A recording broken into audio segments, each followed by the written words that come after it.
that there are a lot of patients who are anxious about their initial fertility consult because they don't know what to expect. At the initial fertility consult, we spend the bulk of the time just talking, going over your history, going over your partner's history, going over any factors that may be impacting your fertility, and sometimes we don't really find anything wrong at all at that initial consult. We tend to set up goals and expectations at that initial consult. People have different ideas of what they want to do. There are some people who want to come in and do the most aggressive treatment, the most successful treatment possible, and other people who just want to simply talk about natural ways to improve their fertility, or perhaps are just not ready to consider treatments at this point. And both of those things are okay. At the initial consult, depending on the timing of your menses, there are a few tests that we may do right away, or sometimes we have to wait until a future cycle. One test is called the saline ultrasound. What that test does is make sure that there's no fibroids, polyps, scarring, anything inside the uterine cavity that would stop an embryo from implanting.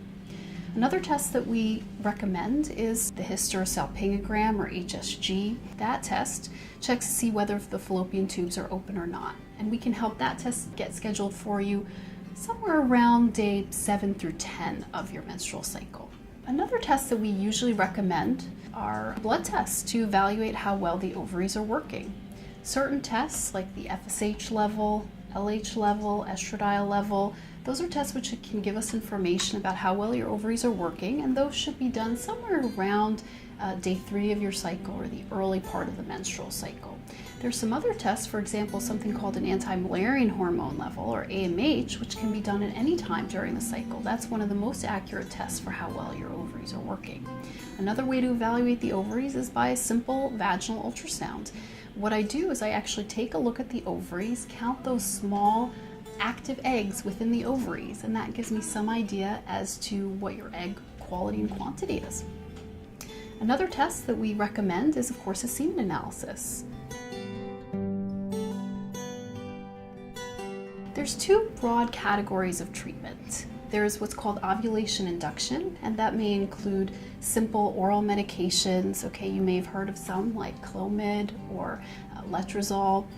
That may include instructions on timed intercourse, or a low-tech treatment called intrauterine insemination. That's where we actually take sperm, put it directly into the uterus. Another category of treatment is IVF. IVF is the procedure where we actually remove eggs from your body, fertilize them in a dish, and then put embryos back into you. Depending on what we find in a history and workup, we may recommend one treatment or another. But certain treatments are acceptable to some people and others are not. So we always work together on a plan that makes sense for you, your partner, and given your medical background, that decision is ultimately yours. After all the tests are complete, then we sit down again to review all the results in detail and answer any questions that you might have.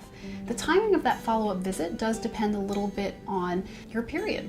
Okay, so if you're able to do the tests right away, then that follow-up appointment can be right after the tests are complete.